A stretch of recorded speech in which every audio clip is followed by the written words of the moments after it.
So remember, we're jumping backwards. We skipped over this problem at the end so that we could do one more quick before the end of class last time.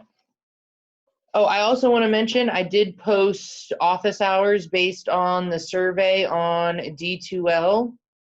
So I just made all my 103 office hours posted. So it was common that everybody wanted me to have office hours after class, right after class. So I'm going to have office hours for a half hour right after this class. And then on Mondays and Wednesdays, I'll have office hours right after that 103 class, which will be from 12:15 to 1:45. And then I also wanted to give you guys a night option. So I'm going to do Monday nights at 6:30. Again, all that's posted on D2L on the front page under like my contact information where my normal office hours used to be listed. Also, my math lab seems to be back up and running. So if anybody continues to have any issues, please let me know. All right, so we want to start by using Descartes' rule of signs to make our chart determining the possible combinations of positive, real, negative, real, and complex zeros. I'll make my little chart.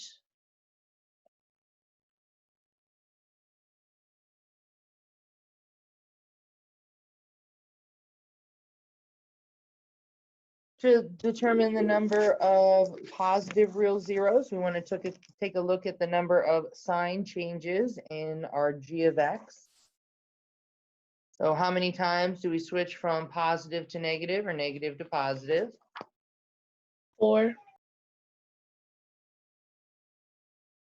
4 times. So our first option is 4, and then we want to do less than that by a multiple of 2. So if I subtract 2, I get 2. Is that another viable option?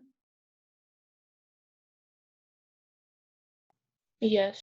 Sure it is. If we subtract 2 again, we get 0. Is that a viable option for the number of positive real zeros? Yes. That is as well. Anything that isn't negative, we're okay with. So 0, and then I'll subtract 2 again, and then I get into a negative number. So that's not good. We got 3 options for positive.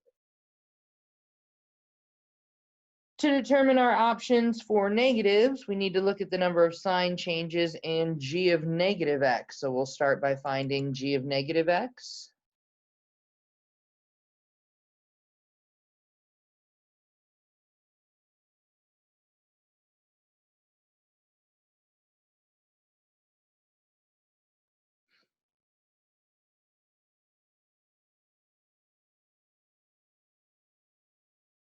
I'll clean this up. Remember, I mentioned a shortcut to you guys last week that only the odd degreed terms are going to change signs. The even degreed terms will stay the same. So we end up with 3x to the 4th plus 20x to the 3rd plus 51x squared plus 56x plus 20. So how many sign changes do we have in g of negative x? None. And if we subtract 2 from 0, we get a negative number, so we know that that is not a viable option. So we're going to have 3 options for our positive and 1 option for our negative. And now we're ready to create our chart. We're going to do every possible combination. I'm going to do 4 with a 0, 2 with 0, and then 0 with the 0.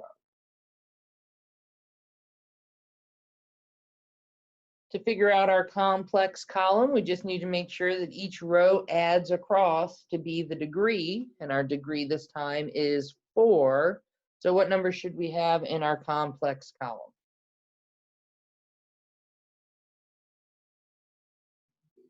Zero.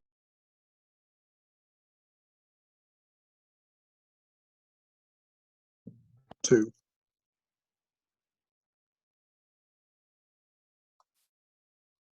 4. There we go. And remember that all our complex zeros come in pairs, so I always just do a quick double check to make sure that that complex column is made up all of even numbers. All right, there's our chart. What does our chart tell us? Like when we get our list of possible rational zeros, what does it suggest that we stack positives or negatives?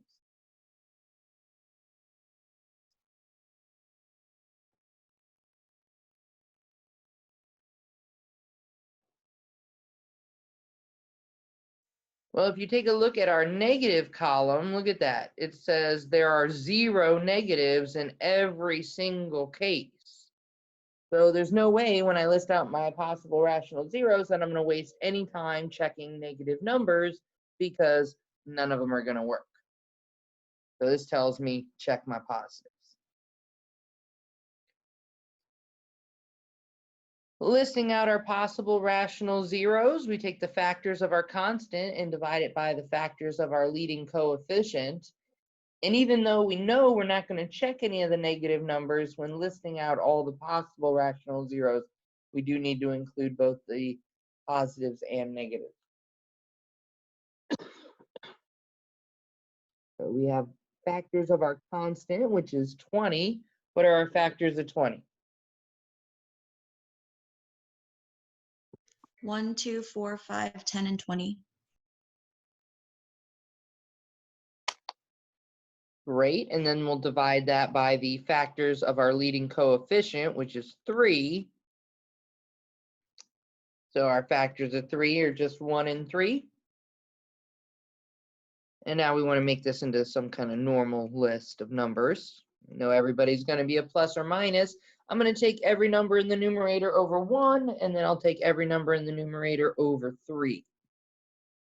Every number in the numerator over 1 just gives us those numbers from the numerator. And now we'll take them over 3. That gives us 1/3, 2/3, 4/3, 5/3, 10/3, and 20/3.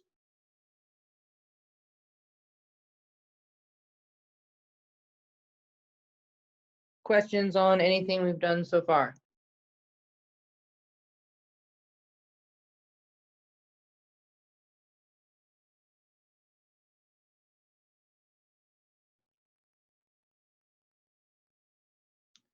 In part C, we're going to start testing these possible rational zeros and rewrite our polynomial function as the product of 4 linear factors.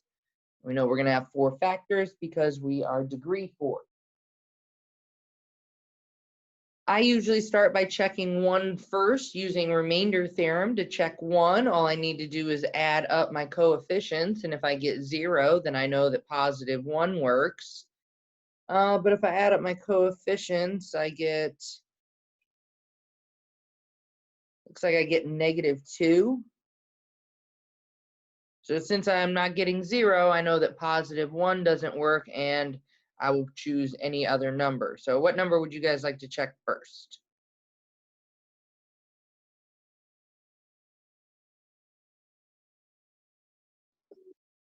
4. 4?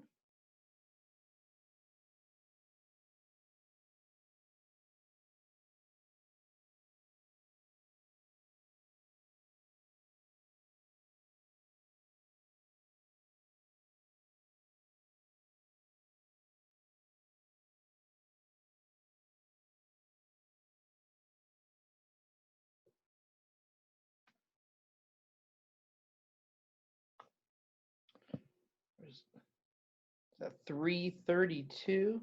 I need to get a calculator.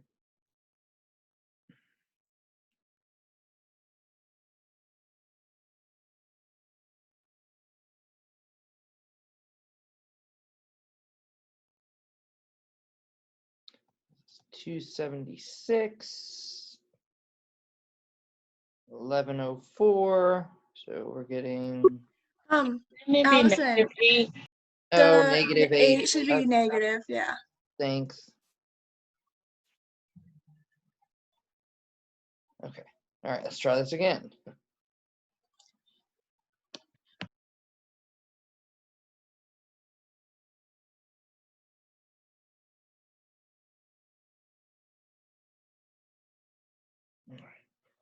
So we get a remainder of 100, which is not 0, so I know that didn't work. Let's try a different number. What would you like to try next?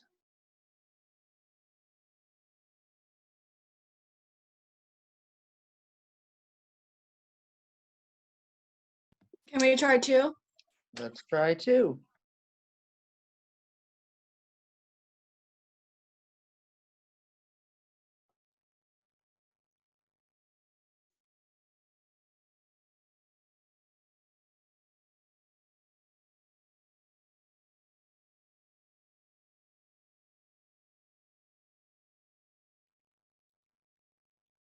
All right, here we get a remainder of 0, so I know that 2 is a 0. And from that 0, we can get our first factor.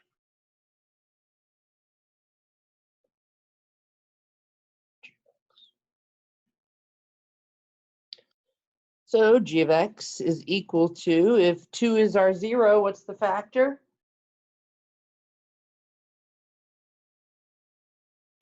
-2. X minus 2. And then the degree of our next factor is going to be third degree, since we had a fourth degree and divided it by a first degree. That'll be 3x to the third minus 14x squared plus 23x minus 10. I see we have 4 terms there, so I definitely try to do my factor by grouping. Unfortunately, it doesn't work in this example, but I certainly always try it. So that means back to the list of possible rational zeros. What number would you like to choose?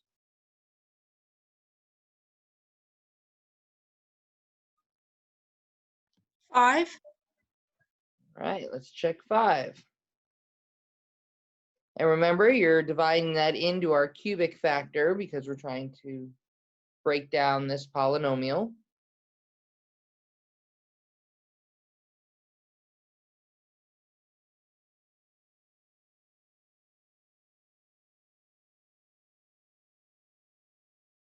We get a remainder of 130. So that's not going to work, but we can gather some information from this work. Notice that the number we divided by was positive, and all the numbers in our bottom row are positive. So that tells us that 5 is an upper bound. We should not check any number larger than 5. Well, that means all we have are fractions, right? We don't have any nice numbers less than 5 because we already checked 1, 2, and 4. So it's time to pick a fraction. Which fraction would you like to choose? 1/3. 1/3. And I would have done exactly what you guys did. There's no way I would have started with the fractions.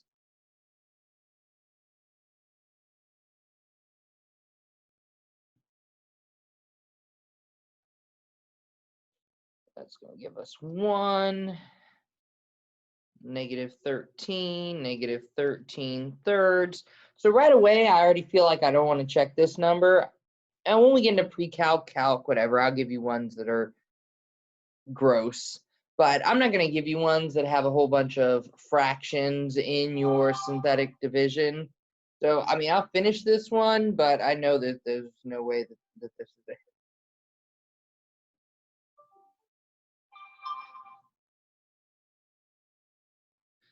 This is going to be -16 thirds. So then -16 ninths. Oh, goodness. It's a -106/9. Definitely not a remainder of 0. Let's try another one.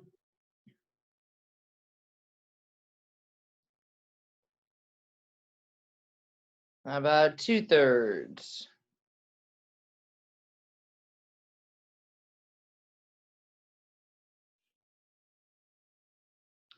That'll give us 2, -12.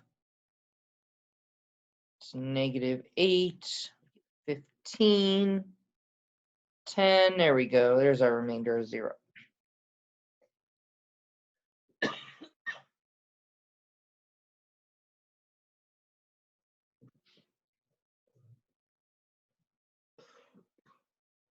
And the remainder of 0 tells us that we have another 0, and because we have another 0, we have another factor. So we can continue to factor g of x. X minus 2, our next factor is going to be x minus 2/3, and then our third factor is going to be quadratic. 3x squared minus 12x plus 15. And once we get down to a quadratic, we do not have to check zeros anymore because we'll be able to solve this using techniques we already know. Either this is going to factor by traditional factoring techniques, or if it doesn't, we'll be able to find the solutions using quadratic formula, and then we can always work backwards to the factors. Can we factor that at all? Divide it all by 3. All right, we have a GCF of 3. Now just be careful with that, Ethan. Don't divide it by 3. Make sure that you have that 3 out in front. Maybe that's what you meant. Factoring out of 3 leaves us with x squared minus 4x plus 5. And then we're looking for two numbers that multiply together to be 5 and add to be -4. And nothing works. So we're going to have to use quadratic formula to find the zeros, and then we'll get the factors.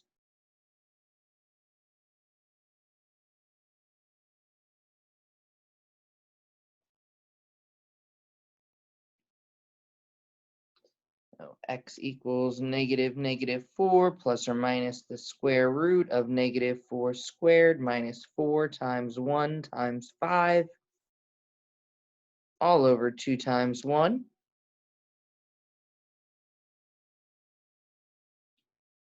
Cleaning this up, we're going to get 4 plus or minus the square root. We get 16 minus 20, so that's a -4 underneath, all over 2.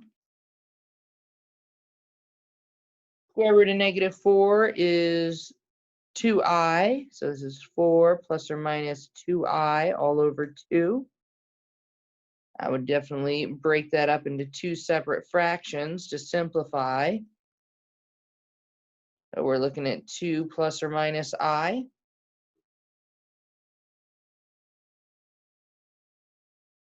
Questions so far?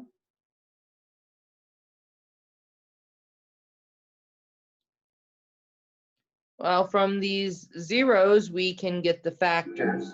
I recommend making it x equals each one of these. So I'd break it up into 2, and then to get the factor from the zeros, we simply set it equal to 0. So we got to move everything over.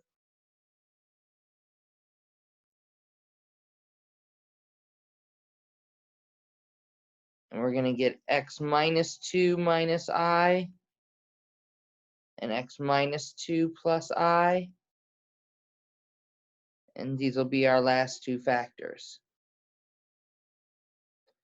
So our grand final answer, g of x equals 3 times x minus 2 times x minus 2/3 times x minus 2 minus I, x minus 2 plus I.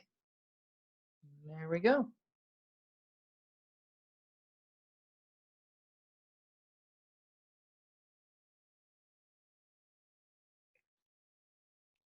Questions, anybody?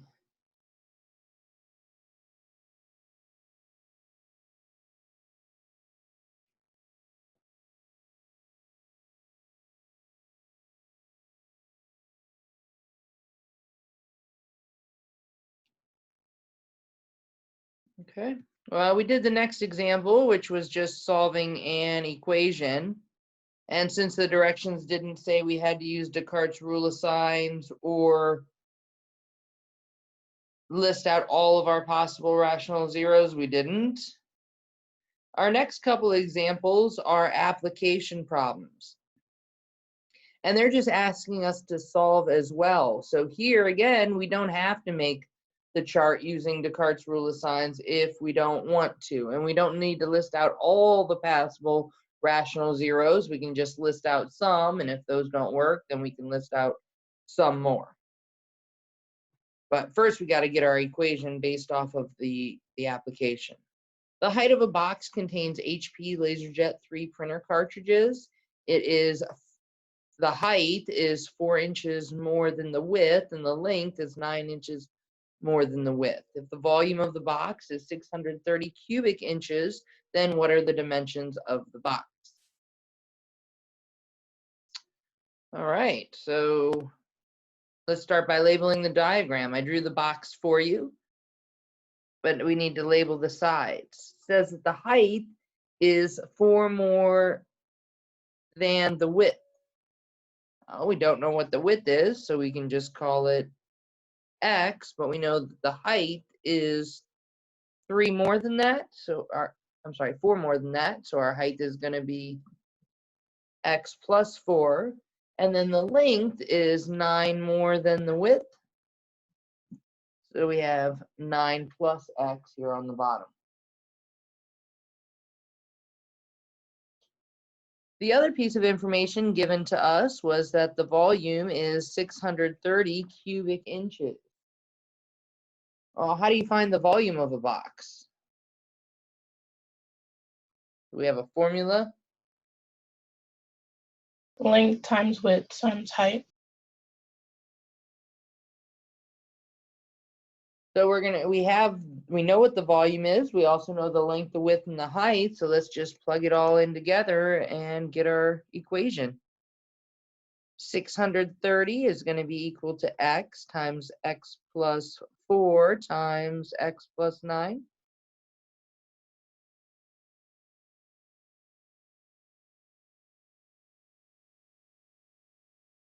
And we want to solve. Like in the previous example where we were solving an equation, we want our equation to be set equal to 0, and then we want to factor it, and each factor is going to give us a 0.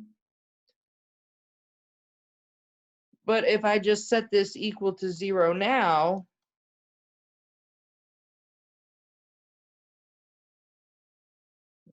this minus 630 is kind of just weirdly hanging off to the side.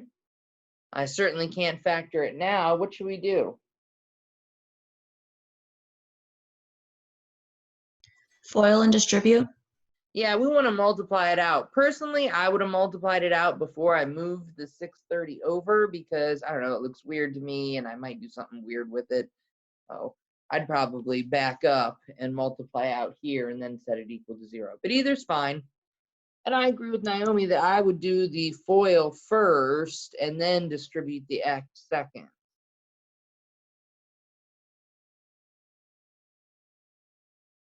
So it's going to give us X squared plus 13X plus 36 after we combine our like terms.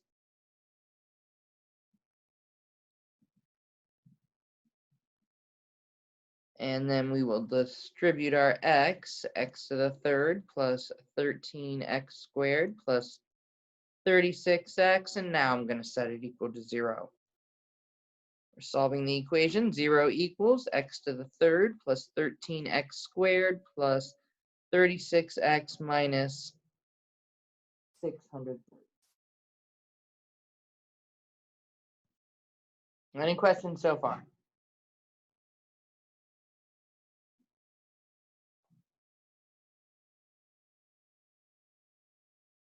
Although we're not required to write out all of the possible rational zeros, and I sure don't want to with my constant being 630, that's kind of a ton of factors to it.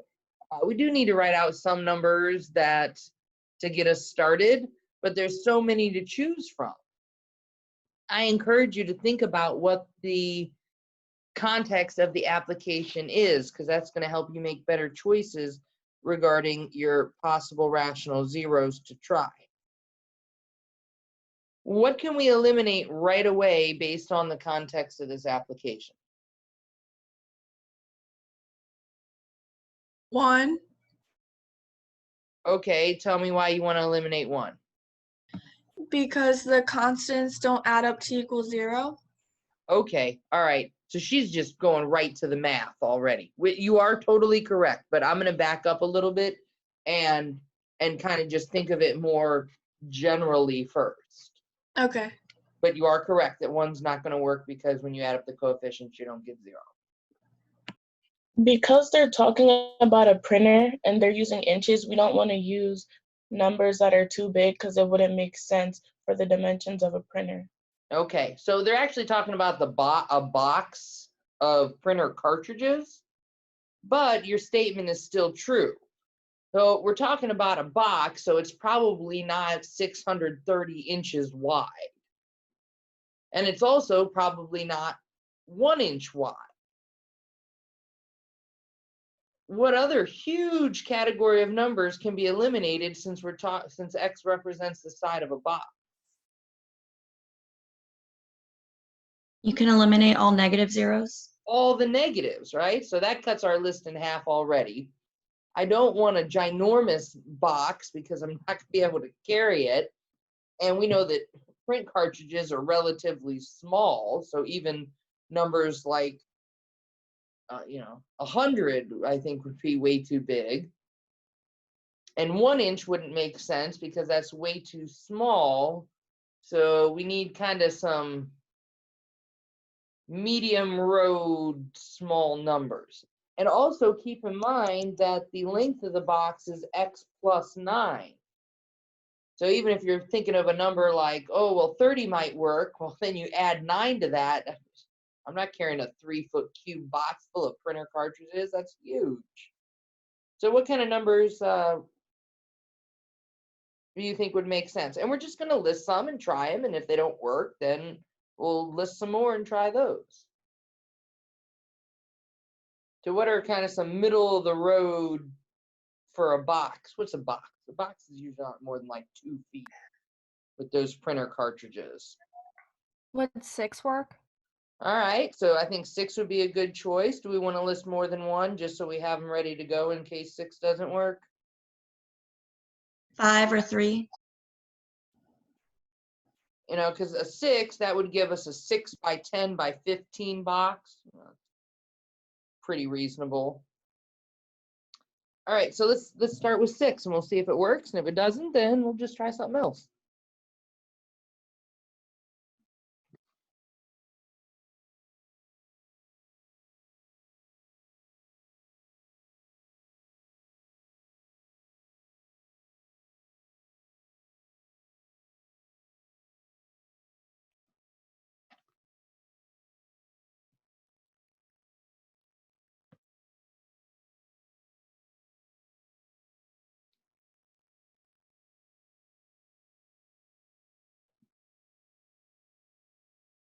All right, we get a remainder of 270. But we can get some information out of this attempt. Notice that the number we divided by was positive, and every number in our bottom row is positive. So that means that 6 is an upper bound. We should not check a number larger than 6. So we'll check a number smaller than 6. But I don't want to go too small, right? So I would check the 5 next.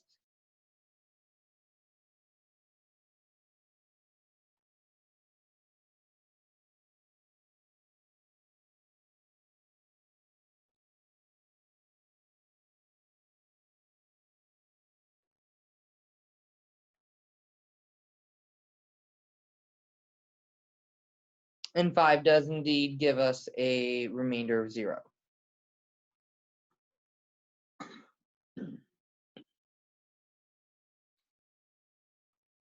All right, so that means we can start factoring our equation there.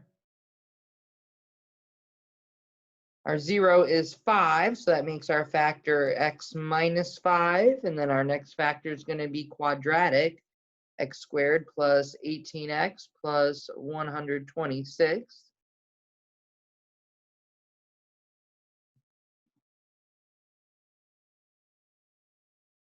Since we're down to a quadratic, we don't have to check zeros anymore. We can just apply our zero product property and finish solving.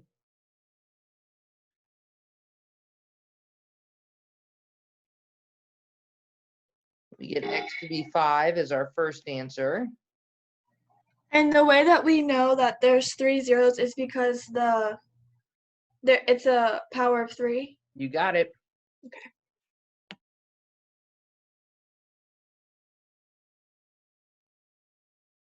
So quadratic, my first choice is factoring, but I can't think of two numbers that multiply to be 126 and add together to be 18. So I'm going to default to quadratic formula.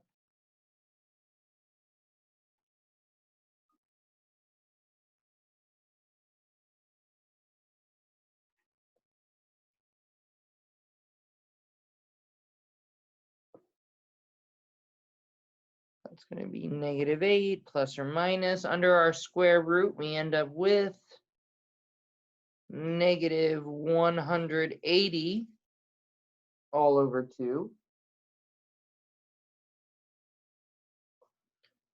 Notice that we have a negative underneath of our square root. That tells us that we're going to have an imaginary number. So I wouldn't even waste my time like simplifying this radical, because an imaginary number doesn't make sense for the context of our application. We can't have a box with an imaginary side to it. So that's not going to be a viable option. We're only going to have one option, x equals 5. Questions on that?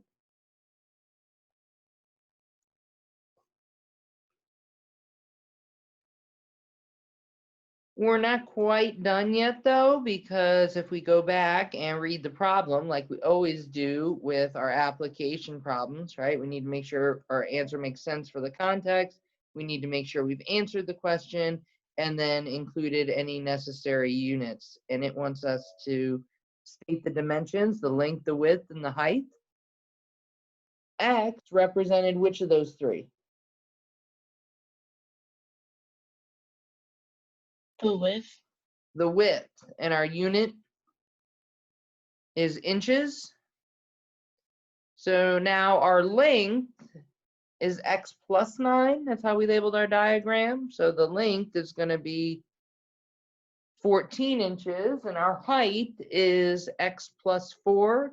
So our height is going to be 9 inches. There we go.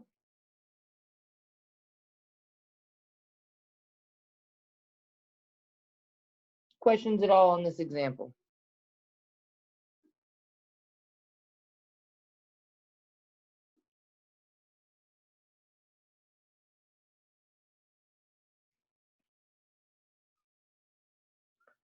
Okay, our next one is very similar to this. It's just a tent this time. The front face of a tent is triangular, and the height of the triangle is 2/3 of the base. The length of the tent is 3 feet more than the base of the triangular face. If the tent holds a volume of 108 cubic feet, determine the dimensions. Now let's start by labeling our diagram. I already drew a tent there for you. The front face is triangular and the height is 2/3 the base. So here's our base down there. We're not sure what it is, so we call it X. And then the height here is 2/3 the base. And since we called the base X, this is going to be 2/3 X. And then lastly, the length of the tent is 3 more than the base, x plus 3.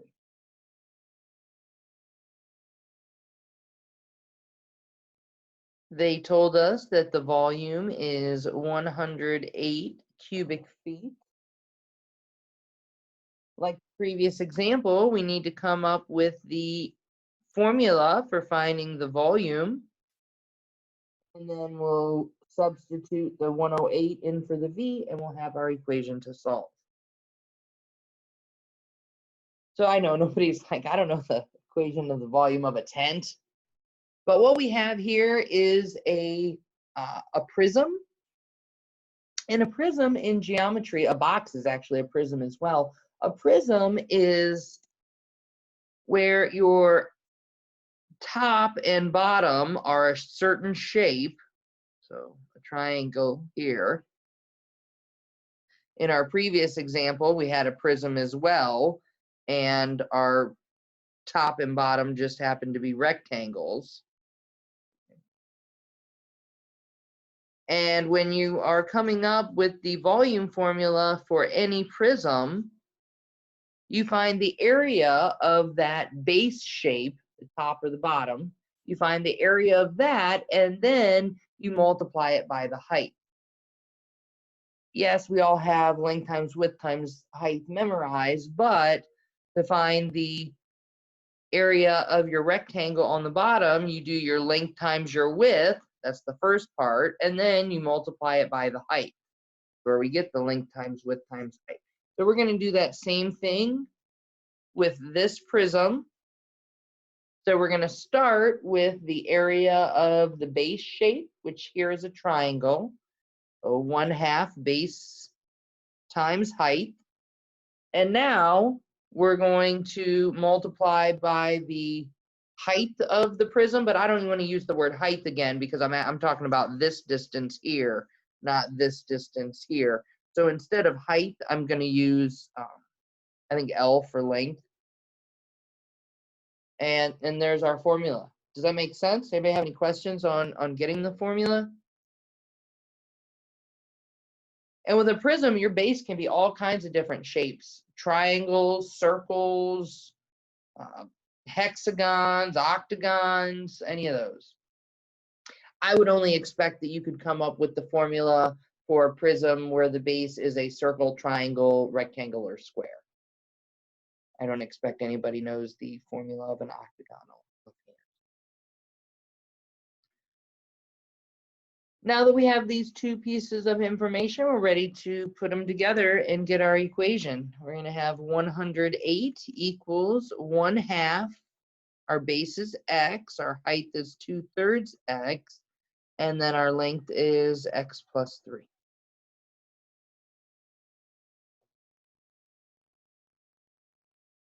Just like the previous example, we're going to want to multiply everything out and then set it equal to 0 and list some possible rational zeros to test. In this example, I would definitely multiply the two fraction parts together first. So that's going to give us 1/3 x squared, and then we'll distribute that into the x plus 3.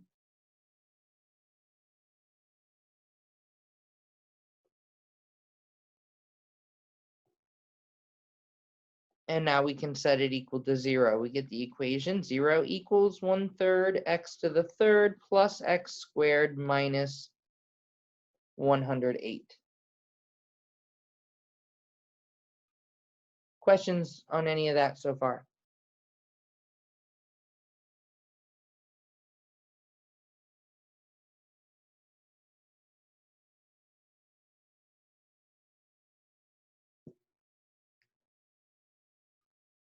We want to list out some possible rational zeros, certainly not all. 108 is going to give me a lot. Just like in the previous example, I want to make some educated choices on listing out some possible rational zeros. X represents the width of a tent, so we can exclude all the negatives because we're talking the width. Now we want to talk about measurements that might make sense. Probably the tent is not 108 feet wide. Oh, let's come up with some reasonable size numbers for how wide a tent might be.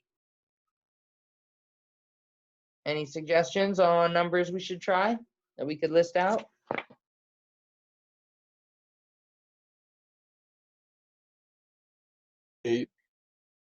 8, does 8 go into 108? 9. 9 definitely does, because if I add those digits up, I get 9. I don't know, does 8 go in? I don't believe so. He knows how big his tent is, clearly. He's like, I know it's 8 feet. No, that's 13 and a half, so that doesn't work. So 9 works. What else would work? 6 would work. Does 7 go in there? No. All right, let's try these, and then we can always list some more. I guess 4 goes in. That'd be a pretty small tent. Maybe 1 person. Okay. Well, I don't know about you, but I don't like to work with fractions if I don't have to. We actually have the opportunity to eliminate the fraction here because we are working with an equation. Be a legal math move for us to multiply through by the LCD. So I think I'd be inclined to do that from the beginning just to clear out the fractions. You don't have to.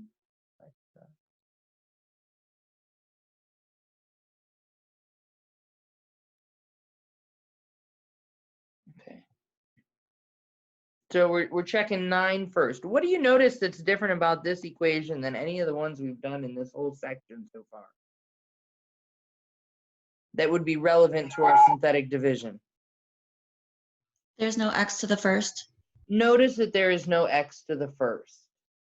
So we'll have to put a placeholder in for our synthetic division.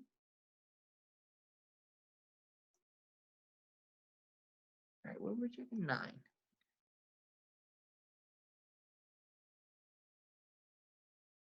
Yeah, I've had students come to me with pages and pages of work and telling me that they've spent hours on a problem, and then they're super sad when I point out right away that they forgot the placeholder from the beginning. So, super important.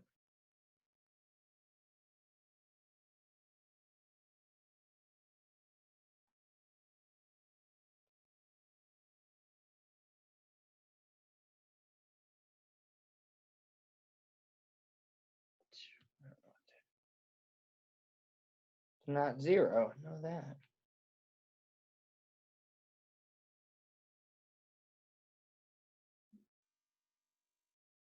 All right, so 648. That doesn't work for us. However, we can get some information from this attempt. We divided by a positive number and our bottom row, all positives. So that means that here we have an upper bound. Now the numbers we think to use next are all lower than that, but it confirms not to check any numbers smaller than, I'm sorry, not to check any numbers larger than 9. What do we have next? 6? All right, let's try 6. Allison, I had a question for you. Yeah. So are you subtracting 3 minus 9 or? No, we add down when we do the synthetic division. Gotcha. Oh my gosh, did I do stuff? Oh no, okay, yeah. Anybody else?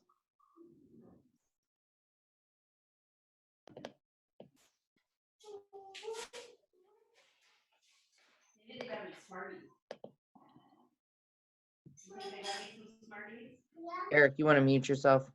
I'm trying to. Okay. Thank you. All right, let's try 6.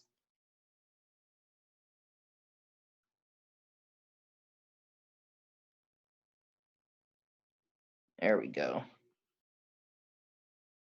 Remainder is 0, so that tells us 6 is a 0 for us. And we can start factoring our equation.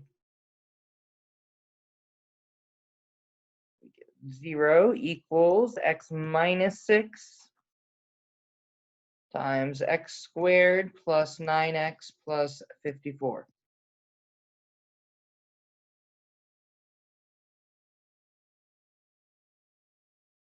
Any other questions so far?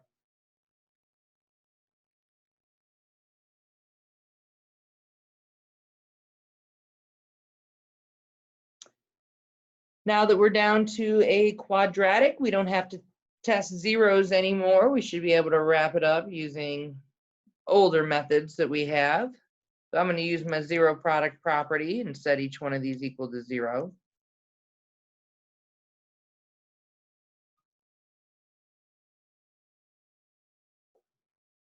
We get x to be 6. And then I'm going to try to factor that, but I can't come up with two numbers that multiply together to be 54 and add together to be 9. So I guess we're going to use quadratic formula.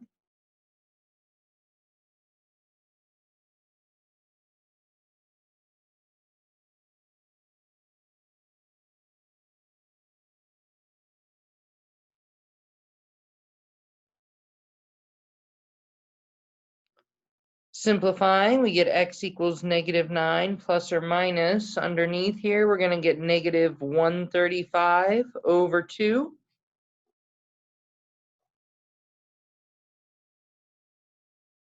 Just like in the previous example, we see here that we get an imaginary number.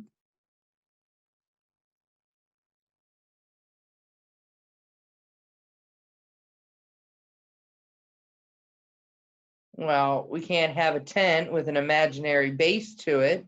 So this is not a viable answer. Our only good answer is going to be x equals 6.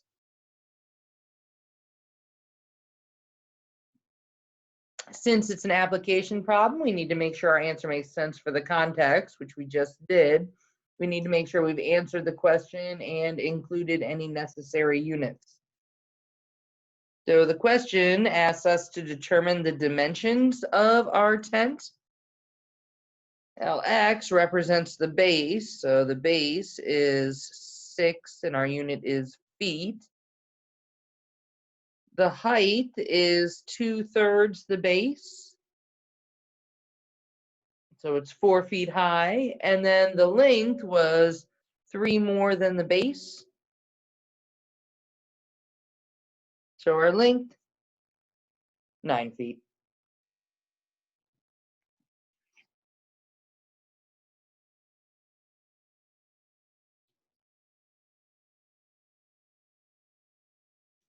Questions, anybody?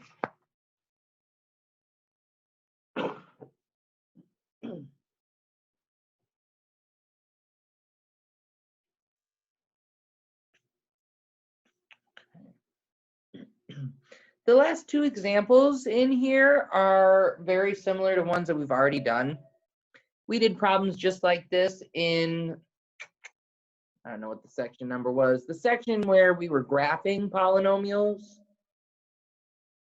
Oh, these are the same problems. We just see them here again because I won't do this, but theoretically I could ask you to graph something that you had to do all of this to find the zeros, that it didn't factor nicely or I didn't give it to you in factored form. So we're revisiting that topic here. Also in the second example we're going to do, you'll see that we have imaginary zeros and we're going to be writing the polynomial function. So that's a little bit different. But the overarching procedure is exactly the same. So when I talk to you guys about categorizing problems, this is the same as the ones that we did before. And even when I throw in some imaginary zeros, it's the exact same thing.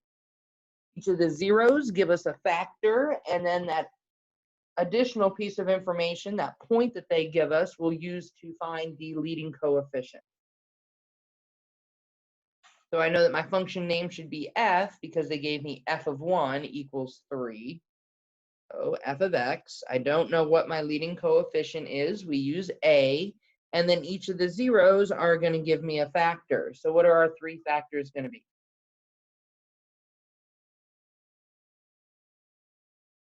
X plus 1, x minus 2, and x minus 4. Perfect. And then we're using our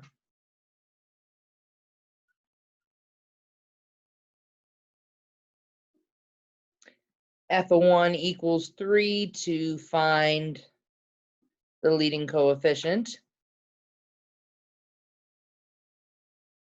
So we're plugging in 1 for x and then 3 for f of x. The most common mistake I see here, and I saw it on the test, was that people don't plug in anything for f of x, or they turn it into a 0. Make sure that you're plugging in 3 for the y value, f of x, and 1 in for the x value.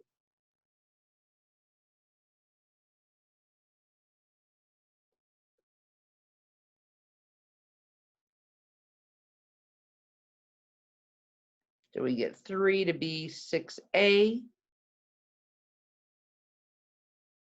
making a 1/2. Our third degree polynomial function, f of x, is equal to 1/2 times x plus 1 times x minus 2 times x minus 4.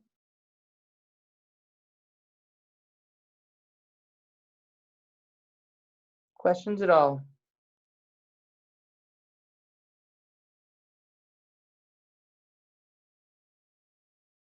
So since this is exactly like the ones that we saw on the last test, chances are the one we're going to see on this test is going to look more like this. Oh, and by the way, so my Monday, Wednesday 103 class, they didn't get their test in before break. So they had to take their test virtually, and it went really, really smoothly. So I'm feeling extra good about us moving forward with all the MyMathLab tests. Except for days when MyMathLab doesn't work for days at a time, but we'll address that if it happens. All right, so we're finding a third degree polynomial function that has zeros of 1 and 5i, and also they tell us that f of -1 equals -104. Oh, notice they told us this is going to be a third degree polynomial function, but then they only gave us 2 zeros. What's that about? Is the 5i plus or minus? Why do you think it would be plus or minus? Because usually, I don't know. Anybody want to support her with that? I like her thought. Doesn't it have to come in a pair? Don't they have to come in a pair? Remember our imaginary zeros theorem. Our imaginary zeros theorem says that if a plus bi is a 0, then a minus bi is also a 0. So that 5i isn't written in a plus bi form, but we could rewrite it that way. We could rewrite it as 0 plus 5i. So that means that 0 minus 5i would also be a 0. And we just typically don't write the 0 in front of it. So we will have zeros of 1, positive 5i, and negative 5i.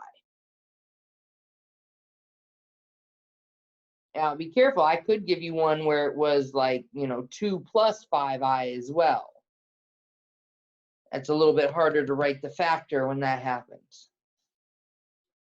All right, so we're using f again. I don't know my leading coefficient. We'll call it a. And then what are our 3 factors going to be?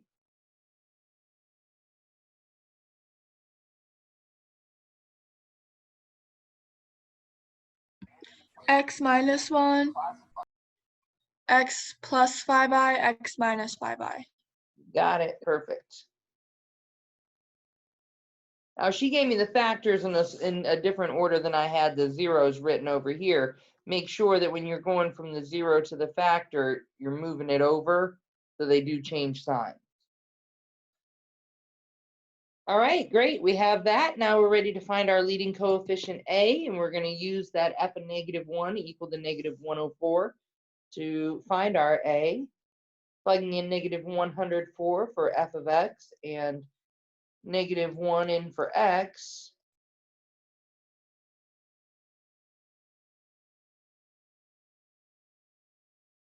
We'll clean this up and solve for a.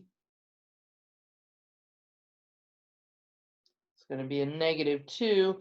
This here, I'm going to FOIL this out. So that's 5i. Wait, no, let me start.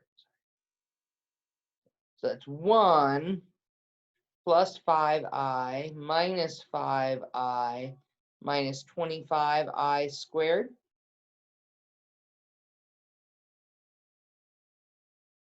we'll combine these 5 i's in the middle and we see that they fall out. I see that I have an I squared, and we know that I squared is equal to -1. So inside the parentheses, really, I have 1 plus -5 times -1. That's going to be 1 plus 25.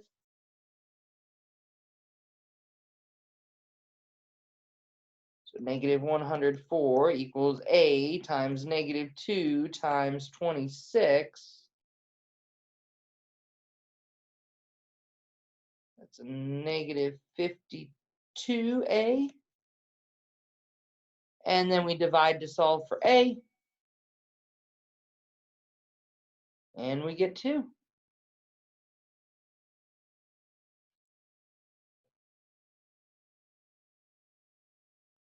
Let's write our function.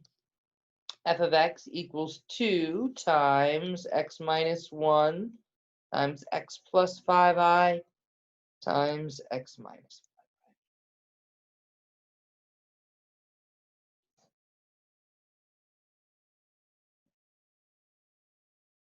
Questions at all?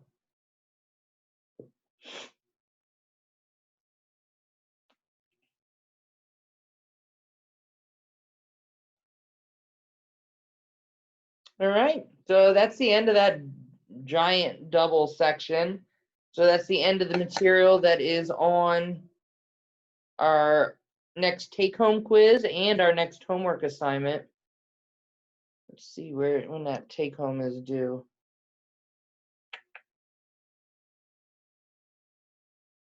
It says it's not due for a week.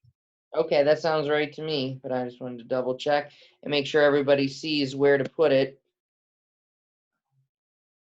So, right, we go to Dropbox. Now, the quizzes themselves are still located under course home where they always have, I'm sorry, under content where they always have been.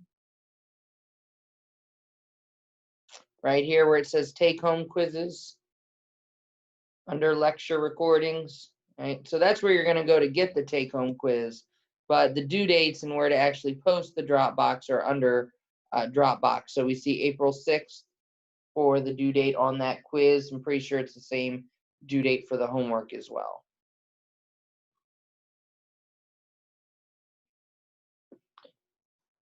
All right, so next in our book is rational functions, but I don't want to do that. I don't want to do 15 minutes of rational functions and then quit. It's like a 75-minute lecture. So I'm actually going to jump to the section after that, which is polynomial and rational inequalities.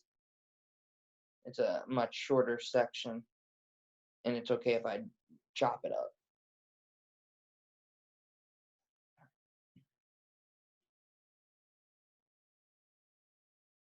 Everybody find their page. Where are we on? 170.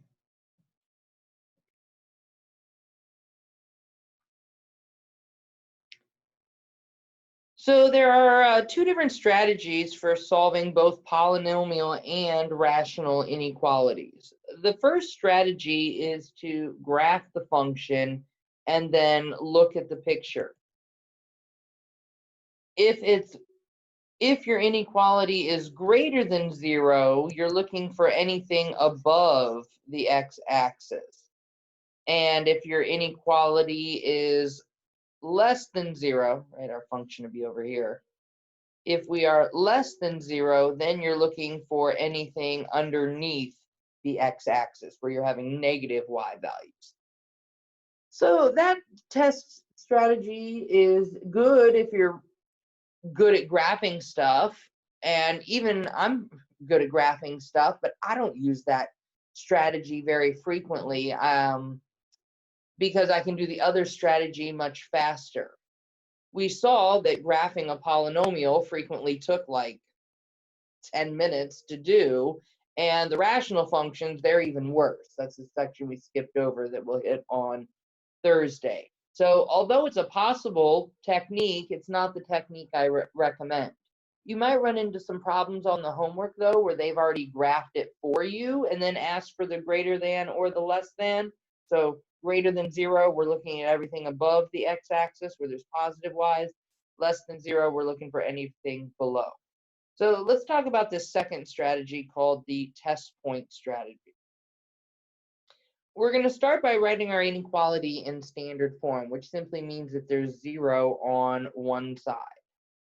Next, we're going to identify the zeros of our polynomial. And remember, these are just our x-intercepts. We are going to graph the zeros on the number line. These numbers are going to divide the number line into intervals. We're then going to choose some test points, test point strategy. So we're just going to choose some test points and substitute these numbers from each interval into the original inequality to determine the intervals that satisfy the inequality. So basically, we're looking for, do we end up with a positive number or a negative number? We don't actually care what the specific number is. We just want to know, is it greater than 0 or less than 0? We are going to consider the endpoints separately. The zeros are included in the solution if it's more equal to inequality, and they're not included if it's a strict inequality. And we'll use our parentheses and our brackets accordingly because we're going to ultimately write our solution in interval notation. These will be ones that factor nicely, maybe quadratic formula, but you're not going to have to do all the Descartes rule of signs and all of that to identify your zeros. So let's solve x to the third minus x squared minus 6x strictly greater than 0. The first thing we want to do is make sure that we're like equal to 0. Inequality symbol 0, which we have. Great. Now we want to identify the zeros of the polynomial. The zeros are the solutions when we set our equation equal to 0. The easiest way to find the zeros is to put our polynomial in factored form. So we'll start with that. We have a common factor of x that can be factored out. Oh, and that quadratic even factor is super nice. X minus 3, x plus 2.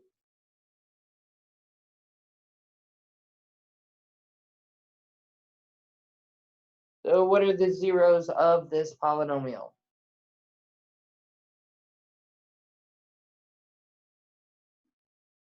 0, 0, 3, 3, and negative 2. Got it. 0, 3, and negative 2. So here's our number line. We're now going to put these 3 zeros on the number line. But when I mark the number line, I'm going to do more than just like the typical little like this. I'm going to extend it up because I want to see that these zeros are splitting our number line into intervals. So I usually extend it like this. And these 3 zeros give us 5 intervals, less than negative 2, in between negative 2 and 0, in between 0 and 3, and bigger than 3. We now want to choose a test value, a test number, within each of these intervals. So we want to choose a number less than negative 2. You don't have to go crazy with it, just pick a number. Negative 3. And we're going to plug it into our original polynomial to determine whether we get a positive or a negative number.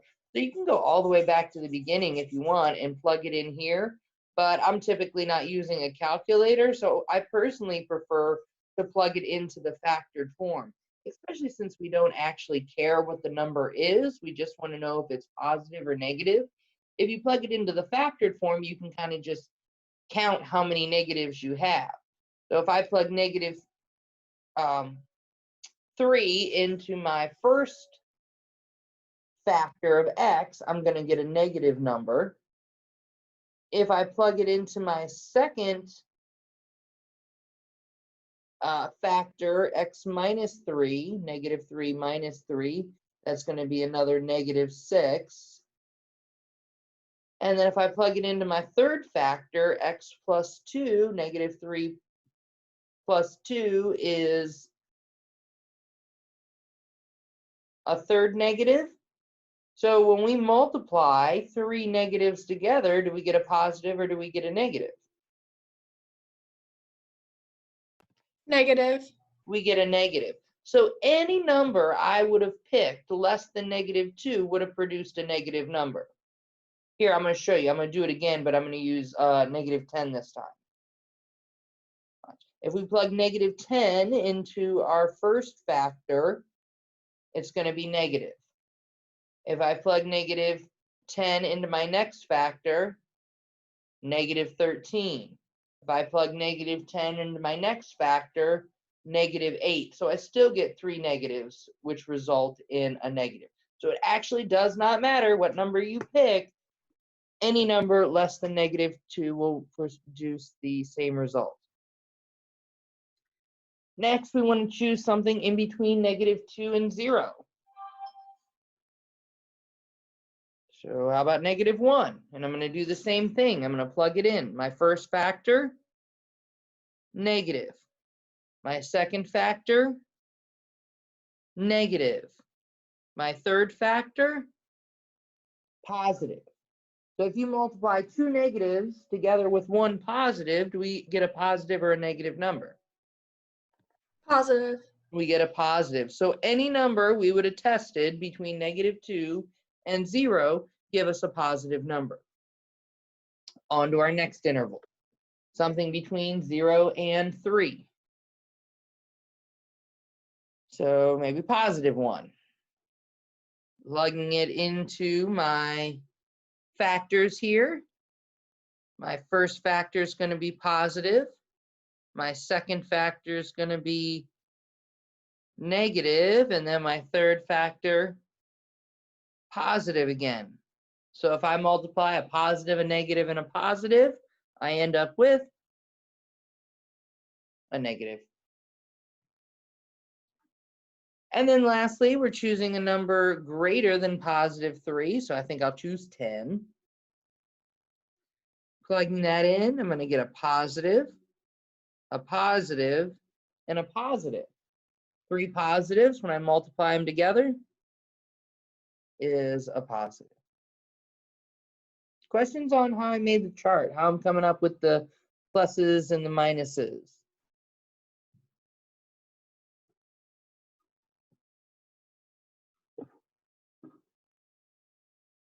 All right, well, now we actually have to write out the answer. So we're going to look back to the inequality symbol. I need this polynomial to be greater than 0. So that means we're looking for the positive intervals, this one and this one. We're going to write our answer in interval notation. You also want to look at that inequality symbol one more time. Since it's a strict inequality, that means we're not including 0. And everything that I have marked in blue, those are zeros. So we need to not include those. So we're going to use parentheses. This first interval in interval notation is going to be -2 to 0. And then the second interval in interval notation, 3 to infinity. And there we go. Be careful, too frequently I write my test points in my interval notation. So that's why I use a different color and I put them up above, because I personally make that mistake where sometimes I grab the test point numbers instead of the zeros. So just careful on that. Questions at all?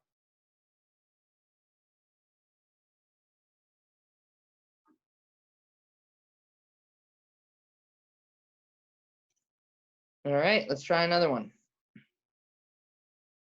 Here we have 6 is greater than or equal to x² - 1.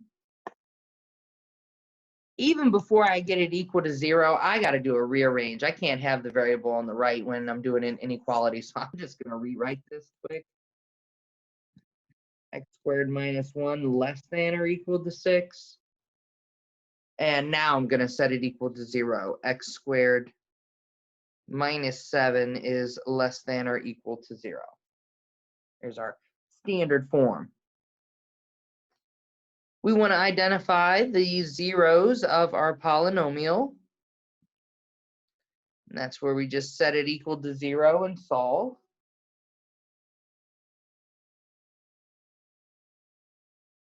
7's not a perfect square, so this isn't going to factor. I'm going to use square root property to help me out here. We get x to be plus or minus the square root of 7. Now, when I put this on the number line, I'm absolutely using the square root of 7. However, since we need to choose test points, it would not be a bad idea to get a decimal approximation for square root of 7, just so you know what numbers you should be choosing. So this is approximately, and I'm just thinking it, not writing it as part of my answer. This is 2.65. That's just going to help me with my test points. So here's our number line. I am breaking it up at negative square root of 7 and positive square root of 7. And we'll choose some test points. Choosing something less than negative square root of 7. So we're looking for something less than negative 2.65. I think I'm just going to go all the way down to like 5. So negative 5. Unlike the previous example, we don't have a factored form to do that whole is it going to be positive or negative thing. So I'm just going into the original, not this original. I'm going into like this original. So if I take negative 5 and I square it, I'm going to get positive 25 minus 7 is going to be something positive. And we choose a number between negative square root of 7 and square root of 7. I choose 0 whenever possible. Plugging 0 in, I'm going to get negative 7. That's negative. And then I'll choose something greater than the square root of 7. I think I'll choose 5 again. 5 squared is 25 minus 7 is going to be positive.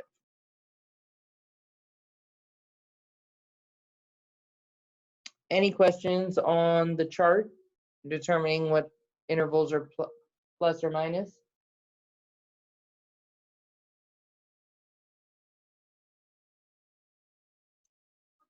Now we're ready to choose our answer. Our inequality less than or equal to 0. So since it's less than 0, we're looking for the negative intervals. So that'd be this right here. And that inequality symbol is or equal to, so that tells us that we're going to use square brackets. So square bracket from negative square root of 7 to square root of 7. And there we go.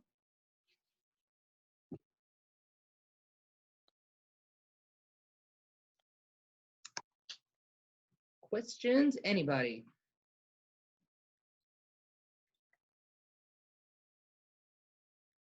How would you go away?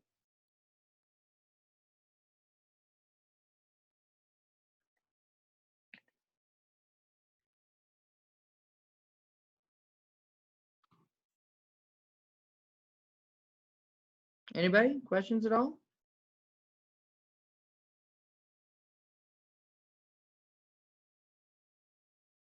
All right, if there are no questions, then that is it for today. I will jump back and do rational functions on Thursday, and then we'll finish up that polynomial and rational inequality section Thursday if we have time. If not, we'll do that next Tuesday. Video will be posted online shortly. If anybody wants to stick around for office hours, great. Otherwise, I will see you on Tuesday.